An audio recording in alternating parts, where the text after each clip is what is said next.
Assalamualaikum warahmatullahi wabarakatuh. Alhamdulillah, wassalatu wassalamu ala rasulillah wa ala alihi wa sahbihi wa mawalah. Asyhadu an la ilaha illallah wa asyhadu anna muhammadan abduhu wa rasuluhu la nabiyya ba'da. Subhanaka la ilma lana illa ma 'allamtana innaka antal alimul hakim. Rabbi zidni ilma warzuqni fahma. Amin ya rabbal alamin. Rekan-rekan mahasiswa, pada pertemuan kedua ini kita akan membahas tentang tauhid, sejarah, dan perkembangannya. Baik, kita akan membahas tauhid dari masa Nabi, masa sahabat, masa abad ke-8, abad ke-12 sampai 18, lalu kemudian abad ke-20. Seperti apa tauhid itu berkembang, begitu ya. Baik, lanjut. Ya, pada masa Rasulullah ini sebagai seorang nabi dan rasul yang memegang the one and only authority of Islam. Jadi Rasulullah sebagai satu-satunya pemegang otoritas Islam, baik itu dari ajaran tauhid maupun ajaran-ajaran syariat. Pada masa Rasulullah, tauhid ini berada pada periode pembinaan akidah yang awalnya kaum musyrikin Quraisy yang ada di Arab Saudi, semenanjung Arab, itu ditata perlahan-lahan akidahnya sehingga betul-betul mentauhidkan Allah. Jadi yang kedua, ada Rasulullah membentuk sebuah komunitas. Jadi yang pertama tadi periode pembinaan akidah. Nah, komunitas yang dibentuk oleh Rasulullah pada periode pembinaan akidah ini ada di kawasan Arab. Jadi ini berhubungan dengan ayat-ayat yang turun di negara Mekah, gitu, atau yang kita kenal dengan surat Makkiyah. Nah, surat Makkiyah, surat yang turun kepada komunitas yang dibentuk Nabi di kota Mekah yang bertujuan untuk pembinaan akidah menuju tauhid dari dari akidah jahiliyah menuju akidah tauhid, begitu ya. Lalu kemudian ketika Rasulullah hijrah ke Madinah, maka Rasulullah membentuk sebuah komunitas baru lagi, yaitu sahabat-sahabat Ansor, begitu kan, dari orang-orang Madinah. Nah, ini beliau Rasulullah SAW membentuk sebuah komunitas yang isinya tidak hanya dibina akidahnya, tapi juga diisi dengan peraturan-peraturan yang menitik beratkan pada prinsip kesatuan umat, begitu. Nah, kemudian baru dari Madinah ini Rasulullah mengekspansi beberapa negara-negara semenanjung Arab di sekitar Makkah dan Madinah untuk mengajak pemimpin negara-negara di sebelah tersebut agar bisa masuk Islam. Nah, disinilah letak kemudian tidak hanya pembinaan akidah, tidak hanya membentuk peraturan-peraturan dengan prinsip kesatuan umat, tapi juga Rasulullah membuat sebuah komunitas umat Islam baru antara Makkah, Madinah, dan wilayah-wilayah di sekitar Makkah, Madinah yang masuk Islam dengan peraturan-peraturan yang berisikan prinsip kedaulatan Islam, begitu. Oke, pada masa tabi'in, wah ini mana ini? Aduh, ini agak error. Oke. Pada masa Khulafaur Rasyidin, yang pertama Abu Bakar.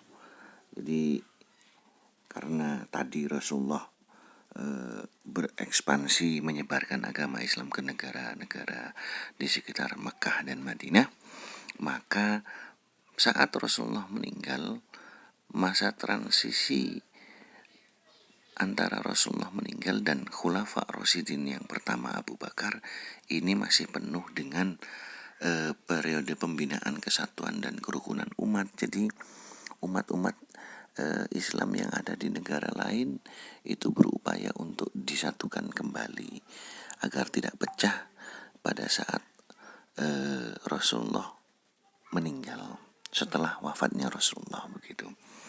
Apa indikatornya? Jadi ada beberapa poin yang bisa diambil, yaitu ketika sahabat mempunyai bacaan Al-Quran yang berbeda, karena logat dari negara Arab dan logat dari negara sekitar Arab yang berbeda, maka Abu Bakar kemudian berusaha untuk merukunkan atau mempersatukan umat Islam di sini. Begitu juga ketika pada periode masa Khalifah Umar bin Khattab. Jadi ada periode pembinaan kesatuan dan kerukunan umat. Jadi mulai ada kodifikasi atau kemudian atau disebut dengan mulai disatukan kembali umat Islam dalam bentuk model kesatuan kitab suci umat agama Islam agar tidak berbeda-beda. Maka kodifikasinya dibukukanlah ayat-ayat Al-Quran tersebut, dibuatlah tim yang membentuk kitab suci Al-Quran begitu. Dibuat tim untuk membentuk kitab suci Al-Quran dari sahabat-sahabat dari berbagai daerah, kemudian dibakukan menjadi satu buku Al-Quran yang kita baca setiap hari itu. Oke, lanjut. Pada masa periode Utsman bin Affan, nah di sini terjadi banyak kekacauan politik dan diakhiri dengan terbunuhnya Khalifah Utsman sendiri itu. Kenapa kok bisa terjadi kekacauan politik? Ada banyak, karena ketika pembentukan pejabat-pejabat struktural kekhalifahan, maka ada indikasi bahwasanya indikasi tudingan yang menjelek-jelekkan sahabat Utsman bahwasanya Utsman itu melakukan praktek korupsi, nepotisme begitu, mengangkat saudara, mengangkat klan bani atau sukunya sehingga menjadi pejabat di beberapa daerah di luar Mekah dan Madinah. Ini yang kemudian menjadikan beberapa orang tidak senang dan membunuh Khalifah Utsman. Jadi karena kemudian dibunuh, maka umat Islam terpecah menjadi beberapa golongan dan partai. Dan inilah yang menjadi cikal bakal berkembangnya keilmuan Islam dalam Islam, mau itu ilmu tauhid, ilmu fikih dan lain sebagainya. Tapi yang karena kita membahas mata kuliah tauhid, maka berkembanglah ilmu tauhid sejak pada masa Utsman, bertambah banyak begitu ya. Pada masa Khalifah Ali bin Abi Thalib, ini karena tadi sudah dimulai pada masanya Utsman bin Affan mulai berkembang. Pada masa Ali bin Abi Thalib tumbuh subur pintu-pintu takwil yang mencoba memberikan makna baru pada ayat Al-Quran dan hadis, sehingga dari sini ada muncul berbagai macam model penafsiran yang ketika dibakukan maka menjadi aliran-aliran dalam ilmu tauhid begitu ya. Oke, lanjut. Ya, aliran apa saja yang muncul ketika pada zamannya Khalifah Ali bin Abi Thalib begitu. Yang pertama ada Qadariyah. Jadi manusia punya free will, kehendak bebas melakukan apa saja yang ia mampu. Tidak ada, jadi takdir itu ada di tangan manusia. Kamu mau kaya, kamu mau pintar, kamu mau berhasil dan sukses, itu ada di tangan manusia. Itu.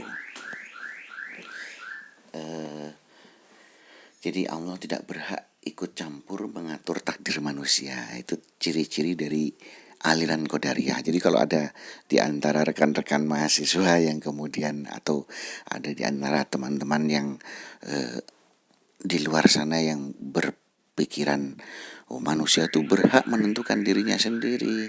Nah, ini kemudian bisa termasuk dalam aliran Qadariyah. Nah, contohnya siapa? Korun. Oh, saya kaya. Saya bisa kaya ini karena saya sendiri, bukan karena Allah. Nah, hati-hati, itu bisa masuk kepada aliran Qadariyah. Begitu ya. Oke, lanjut juga aliran Jabariyah, yaitu manusia itu semuanya ditentukan oleh Tuhan. Manusia tidak punya kekuatan apa-apa dalam menentukan takdirnya. Sebagai contoh, aduh aku goblok ini lagi. Misalkan saya bodoh sama atau pintar kayak gini ya, karena Tuhan, Pak. Kalau ada yang mengatakan seperti itu bisa jadi pengikut aliran Jabariyah. Kamu kenapa kok nilainya jelek? Ya takdir Pak, dari Tuhan Pak. Itu Jabariyah itu ya. Diingat-ingat. Kamu, ya apa? Kamu kok bisa kecelakaan? Ya Pak, namanya takdir. Itu Jabariyah. Ya, namanya takdir dari Tuhan. Semuanya Tuhan, pokoknya kembali kepada Tuhan. Manusia tidak punya kekuatan apa-apa untuk mengatur takdir. Maka bisa dipastikan itu masuk dalam aliran Jabariyah. Lalu kemudian ada kelompok yang lain, Khawarij. Khawarij di sini adalah jadi kelompok seseorang yang pada waktu masa Ali bertikai begitu ya. Tapi dia punya pemikiran tauhid begini. Semua orang Islam yang melakukan dosa besar, maka oleh orang Khawarij dihukumi kafir. Jadi kalau ada orang dikit-dikit kafir, dikit-dikit mengkafirkan orang, kamu kafir, kamu kafir, kamu kafir. Itu termasuk ciri-ciri dari aliran Khawarij. Begitu ya teman-teman ya. Oke, lanjut. Lalu ada aliran Mu'tazilah gitu. Aliran Mu'tazilah di sini ciri-cirinya yang pertama, ya manusia bebas berkehendak dan berbuat apa saja. Hampir mirip dengan yang di sebelumnya, yang Qadariyah ini ya. Hampir mirip dengan Qadariyah.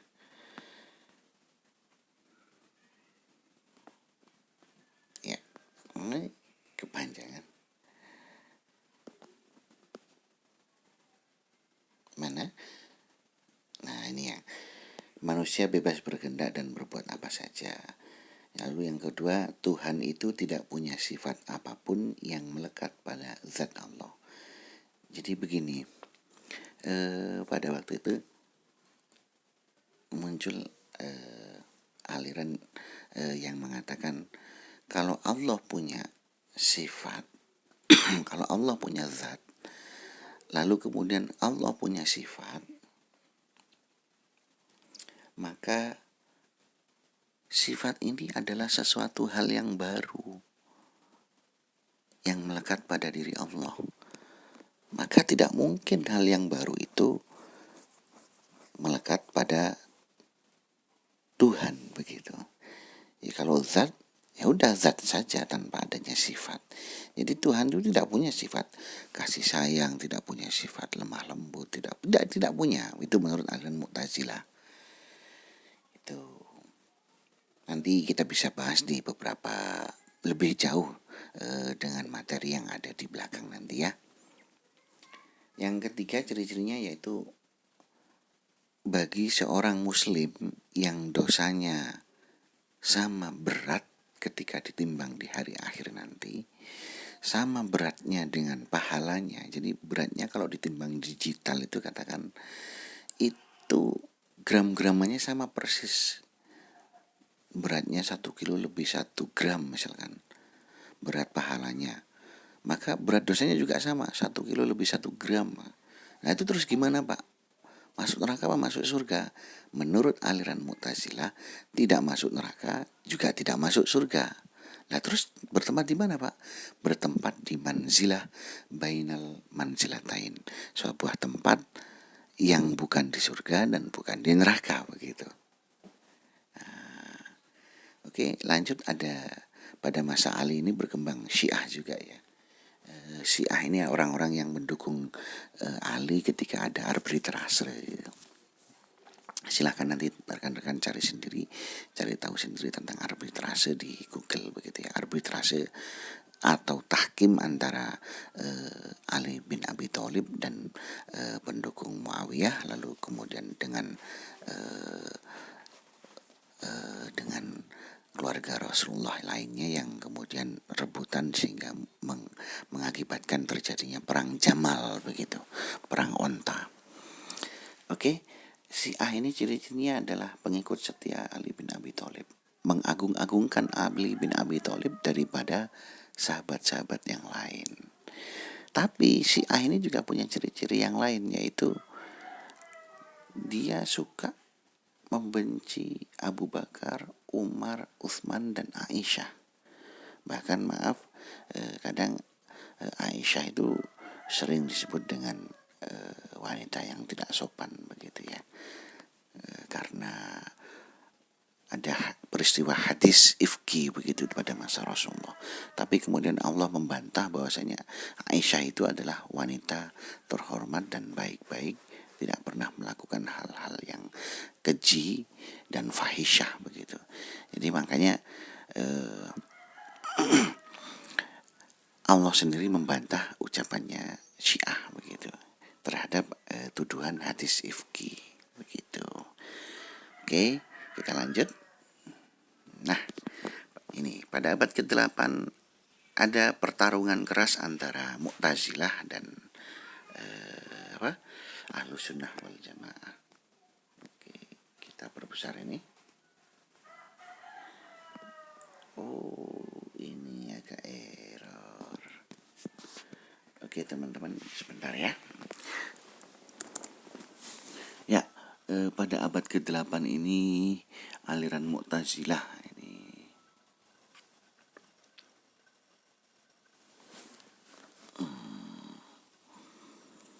pada abad ke-8 aliran Mu'tazilah seperti yang tadi saya sebutkan, aliran Mu'tazilah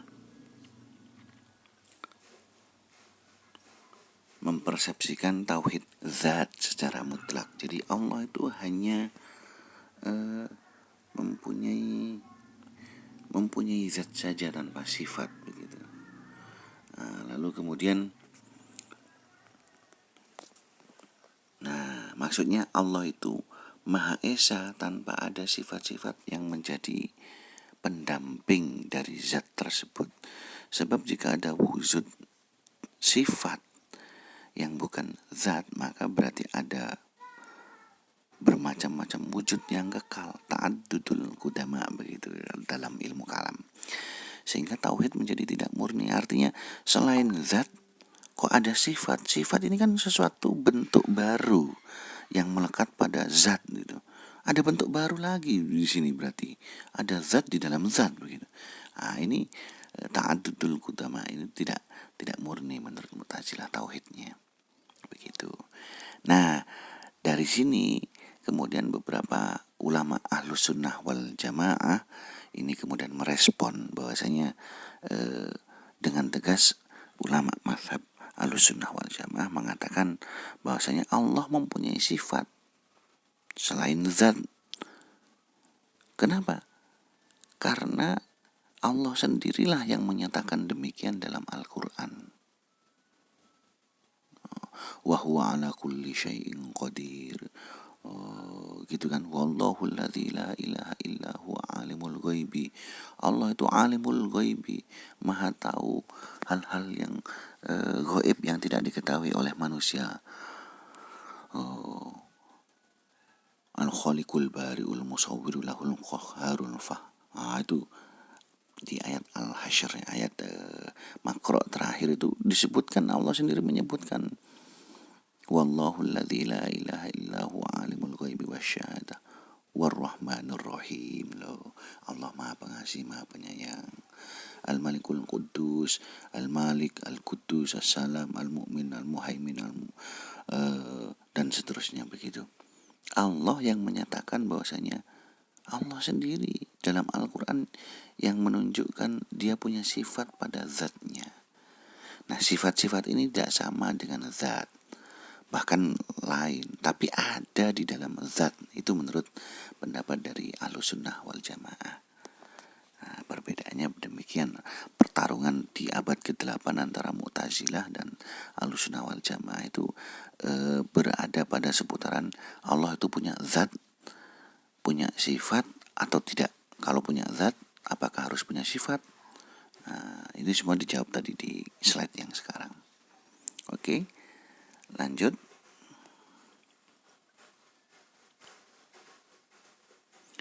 Ya, pada abad ke-8 pada abad ke-12 hingga 18 ada ulama yang melakukan pemurnian atau apa ya istilahnya, bukan puritan ya, tapi memurnikan tauhid begitu dan membakukan tauhid. Siapa? Ibnu Taimiyah. Jadi kalau tadi Ibnu Taimiyah itu kalau merespon dari dialog yang ada pada abad ke-8 tentang keesaan zat Tuhan, maka Ibnu Taimiyah tidak lagi menekankan keesaan zat Allah dalam perumusan doktrin tauhid begitu ya. Tapi Ibnu Taimiyah mencoba menekankan kapasitas Allah sesuai dengan banyak ayat yang menegaskan bahwasanya Allah itu bukan zat, tapi Allah itu bukan memiliki zat dan sifat, tapi Allah itu bekerja sebagai ilah dan rob begitu ya. Tuhan sebagai ilahun, Tuhan, dan robbun, pengatur alam semesta begitu. Jadi pada abad ke-12 hingga abad ke-19 bermunculan ide-ide tentang Allah sebagai ilah dan Allah sebagai rob, begitu. Yang pertama tauhid. Nah, ini pembakuan tauhid rububiyah. Jadi Allah mengesahkan Allah. Jadi kita mengesahkan Allah dengan dalam penciptaan, dalam kemudian kekuasaannya Allah yang menguasai serta mengatur alam semesta. Itu tauhid rububiyah. Sedangkan tauhid uluhiyah adalah mengesahkan Allah dalam ibadah dengan tidak menyembah dan mendekatkan diri kepada selain Allah. Dan ketiga, ada tauhid asma wa sifat, mengesahkan Allah dalam pemberian nama dan sifat kepada Allah sebagaimana yang terdapat dalam Al-Quran dan hadis Nabi, tanpa mengubah, menafikan atau kemudian memperbandingkan. Jadi ada tauhid rububiyah, uluhiyah, asma wa sifat. Ini diciptakan oleh Ibnu Taimiyah pada masa abad ke-12, dan perkembangan tauhid uluhiyah, rububiyah, dan asma wa sifat ini berkembang hingga abad ke-18, banyak didiskusikan pada abad-abad pada saat itu begitu ya.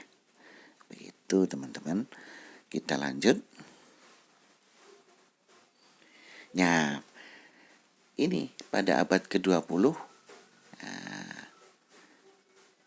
pada abad ke-20 diskusi atau diskursus tentang ilmu tauhid dan ketauhidan itu tidak lagi seperti abad ke-8 dan abad ke-12, tapi bergeser. Kalau abad ke-8 tadi diskursusnya tentang zat dan sifat Allah. Kalau abad ke-12 sampai 18 diskursusnya tentang tauhid uluhiyah, rububiyah, dan asma wa sifat. Kalau yang abad ke-20, nah ini bedanya. Abad ke-20 ini menekankan esensi tauhid yang lebih menitik beratkan kepada fungsional. Jadi fungsi tauhid saja, tapi bukan non ideologis. Kalau abad ke-8 ideologis karena masih keesaan Tuhan, berhubungan dengan zat dan sifat. Lalu kemudian ideologis yang abad ke-12 sampai ke-18 mengenai tauhid ilah dan rob begitu. Sedangkan di abad ke-20 kita membahas tentang esensi tauhid berdasarkan fungsi non ideologis begitu. Nah, Ini saya mengutip dari penjelasannya dosen saya pada waktu S2 dulu, yaitu beliau adalah Dr. Hamim Ilyas begitu ya. Beliau mengatakan begini, pada abad ke-20 Fazlur Rahman, tokoh yang bernama Fazlur Rahman menekankan fungsi moral tauhid melalui penjelasannya tentang ajaran-ajaran pokok tauhid dalam Al-Quran. Jadi ada ajaran-ajaran tauhid yang menjadi esensi dalam ayat-ayat Al-Quran.